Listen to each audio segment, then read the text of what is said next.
Hi, I'm Dave, founder of Halloween Year Round, and today I'm ranking the John Wick franchise. Yes, with the latest entry, Ballerina from the world of John Wick, as well as the Continental TV show, which I will be including. I think this is a fascinating franchise because on the surface, you have an original movie that there's a beautiful simplicity to. Guy's dog gets killed, he goes on a rampage. Not since Helen of Troy has one small action led to the deaths of so many people across so many sequels. I mean, you and guys know I love this series. I love this franchise. It creates such a fascinating world of like assassins and lore built upon some genuinely amazing action and stunt set pieces. That being said, not all John Wick movies are created equal. It definitely has some high highs and some low lows, which we'll get into. Spoilers, I will be getting into them for each entry, so this is your warning now. If you don't want to be spoiled, go watch the movies and then come back here. You better come back. I actually recently met John Wick and survived to tell the tale. But without further ado, let's rank every single John Wick movie and show from my least to my most favorite. Number 6, The Continental from the world of John Wick. I have such mixed feelings about this series. On the one hand, I love that it expands the lore. I love that it tries to like give it more history. I love young Winston and seeing his like rise to power. I love the 70s aesthetic. I even kind of love Mel Gibson. I know that like when this came out, he was advertised as all over it. He's not in it that much, but he's a very effective villain. And regardless, and say what you want about him as a human, I'm not a fan of Mel Gibson as a person. He can act. That's no one ever said he was a bad actor. Just he was bad at other stuff. So all that aside, I really enjoyed the idea of it. The execution, no pun intended, I think has some issues. Each episode is like an hour and a half, and it shows. It drags. I think you could shorten those 3 episodes to an hour, maybe even 45 minutes, and kind of like pick up the pacing and it wouldn't drag as much. I also feel like while the characters are fun and interesting, there's kind of too many of them, and you could lose a couple subplots. And again, it would just make for a more concise series. I also feel like it doesn't match what comes later. And what I mean by that, I don't mean like in terms of continuity. I mean, when I look at the Continental in this series, it doesn't look anything like the Continental we know in the John Wick movies. We don't see the inside of the safe. We don't see like the glasses everywhere, executive suite office, which one would think Cormac, that's Mel Gibson's character, would have gone to hide in, or that he would have hidden inside the big safe.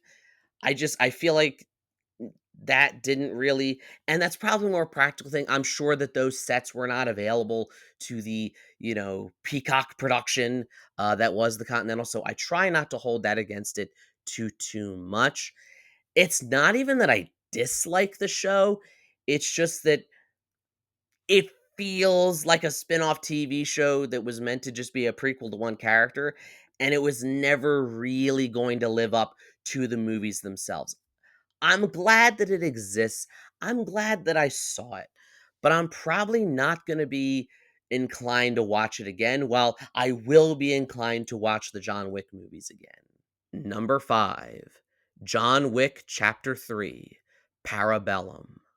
Hear me out. Hear me out. I love the John Wick movies. They start to get a little repetitive, and I'm going to talk about that more later. And this third entry, I think, suffers the most from it.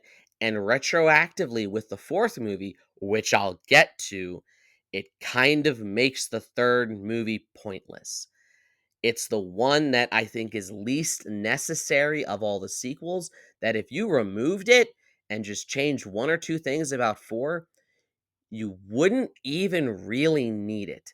I love the concept of, he's excommunicado, he has to go on the run, he has to go to Casablanca and all this, but at the end of the day, it feels like his journey doesn't really accomplish anything, and it's a lot of back and forth, and if we didn't have a 4th movie, if it had just ended on this one, which I know it ends on a cliffhanger, no pun intended. Sorry, Jonathan.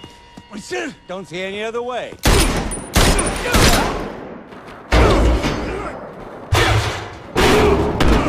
I think I would like it better, but it's almost like the 4th one comes in and does what the 3rd one did, but better and with some sense of finality and conclusion and closure and kinda neatly wraps everything up that I think retroactively makes 3 not even really need to exist. It's not a bad movie.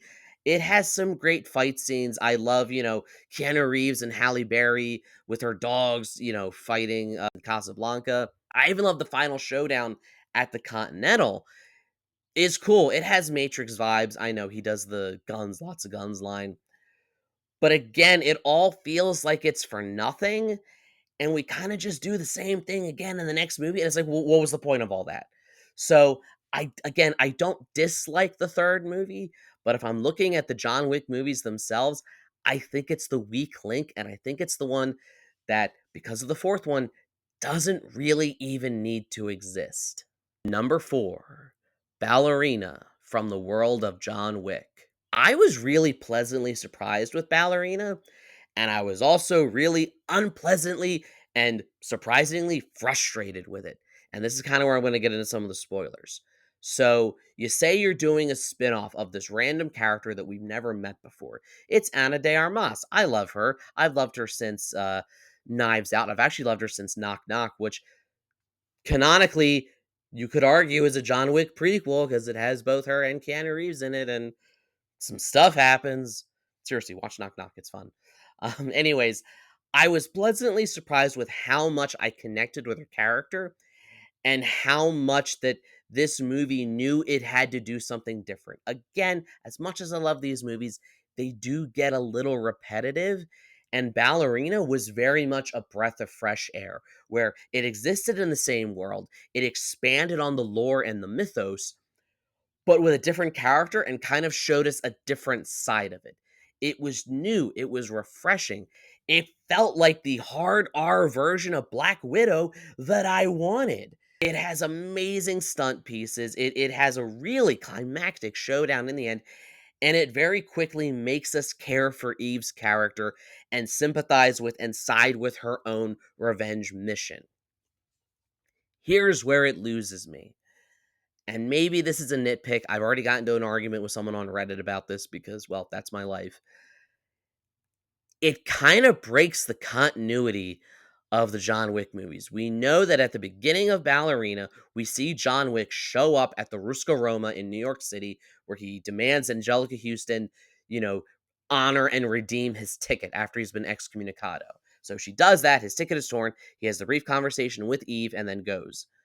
Now, we know from the John Wick movies that the first 3 movies kind of take place all within a very short amount of time. When the adjudicator shows up at the beginning of John Wick 3, she says the Continental of New York has 1 week. So we know that only a week passes from that opening scene to the showdown at the Continental, which ends with Winston shooting John Wick off the roof. But in Ballerina, after she meets John Wick, the movie literally tells us it's jumping ahead 2 months before Eve is on her first mission and then kind of goes on her revenge story that's going to be the bulk of that plot. So most of Ballerina takes place in between John Wick 3 and 4, which at the time, John Wick is still excommunicado. Everyone in the world is looking for him. And Winston has shot him off the roof. And the beginning of John Wick 4, we see him in like the sewer lair with the Bowery King, training, recovering.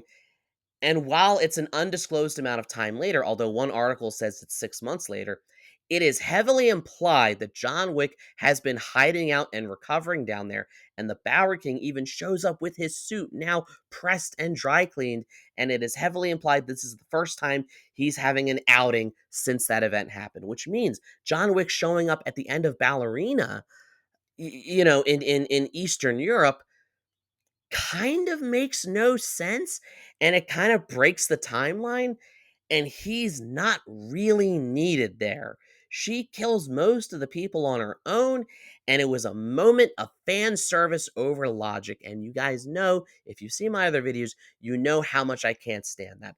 I love fan service as much as the next person, but it has to make sense, it has to feel earned, and most importantly, it cannot break the story's logic or continuity. It is one of my biggest pet peeves when the filmmakers say, "Who cares about the story? Who cares about the continuity? Let's just have this character show up for fun."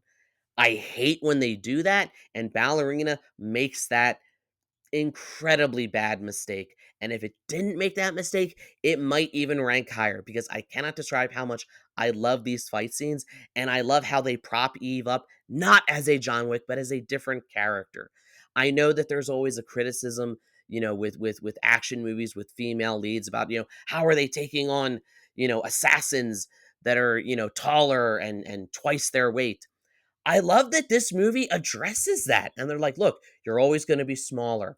You're always going to, be at a physical disadvantage. Be smart. Fight in smart ways. Cheat. Do what you have to do. And I love that Eve incorporates all that into her fighting style. It makes it more realistic and it makes it all the more satisfying when she does take out these hitmen that are much larger than her because she thought to do this or because she grabbed this weapon or because she used her brain. It's a really, really cool movie that I wish I liked more, but this one thing just irks me and I can't get it out of my head. And now it's going to live rent free in your head. Number 3, John Wick Chapter 4. As I said earlier, John Wick 4, much like John Wick 3, opens up with someone from the high table showing up at the Newark Continental saying, "Hey, you guys are in trouble because of X, Y, and Z." Yes, in this movie, it's demolished and they kill Sharon, RIP Lance Reddick in real life too. But it kind of just feels like the same thing. Like, here's the plot of both John Wick 3 and 4. The high table's mad at the Continental for not doing more to get John Wick. John Wick has to work with Winston to challenge the high table, and in the end, has this big challenge and face off with them. It kind of does the same thing as the third one, but this one ranks higher because John Wick 4 does it better in every single way. You've got Bill Skarsgård, who proves that he is just as creepy looking like himself as he is playing Pennywise or Count Orlok in Nosferatu. You've got 3 genuinely amazing action set pieces that might be franchise bests. I'm talking about the long take one shot, aerial shot where he's fighting in that building. I'm talking the painted black sequence where every single person in Paris is trying to kill him. And yes, I am talking the stair fight sequence where Donnie Yen helps him get up so they can both be there for the duel at sunrise. John Wick 4 is a beautiful, epic conclusion to this series. And it does, normally I would rank it lower because I'd be like, oh, well, it kind of does the same thing as John Wick 3, but it does everything better. And in doing so, makes John Wick 3 lower on my list. It's an amazing conclusion. And while I'm sad to see John Wick die, it finally gives him that peace and feels like it's been a very long time coming. Number 2, John Wick, the movie that started it all, the very basic revenge story that, again, this first movie has a beautiful simplicity to it, that it doesn't have all the baggage of like the larger world it creates. And to be fair, again, I love these movies. I think it gets a little carried away with its mythology later on and how much it expands it. I love how local this first movie feels, where it's like he knows the cop. He knows the local guy who disposes of the bodies. He, like, everyone is on a first name basis with him, and it feels very like New York centric. And I kind of like that it feels like this smaller story. It's not John Wick taking on the high table itself. It's just him trying to kill Theon Greyjoy. Yes, I know that's not his real name in the movie, because he stole his car and killed his dog. It is an incredibly effective revenge story for anyone who loves animals. You watch a dog get murdered, you want to see that guy die. And at the time, in the mid 2010s, was kind of the era that every single action movie was relying way too much on CGI, way too much on green screen, and way too much on really quick, rapid edits and cuts because they weren't actually doing the fight choreography. They were just doing like one move and they would cut. I'm looking at you, Taken 3, where there's like 30 cuts as Liam Neeson jumps over a fence. So it was kind of refreshing to see these wide shot long takes where they're actually doing these stunts in real time in front of camera. And it felt like a callback to like old school action movies. And I love that it introduces us to the idea of the Continental, but it doesn't go too far with it. I think we start in 3 and 4, we jump the shark a little bit, but this first movie, again, it's beautifully simple in its approach and how it just kind of sets this up. But it also works as a really good standalone. If you never saw any of the other movies and just saw this first one, it's an incredibly satisfying movie just on its own. And finally, number 1, John Wick Chapter 2. I really struggled whether to put the first movie or this one in the top spot, and the reason this one won out, again, I know I've said this like a million times, the first movie has a beautiful simplicity to it. John Wick 2 is the perfect sequel. I love that it is the foundation it builds for the world is that every action has consequences, and that everything that happens in John Wick 2 is a direct result of what John Wick did in the first movie. The fact that he even came back at all means he's roped back into it by Santino, but it doesn't go so far that I think, like I said before, 3 and 4 jump the shark a little bit.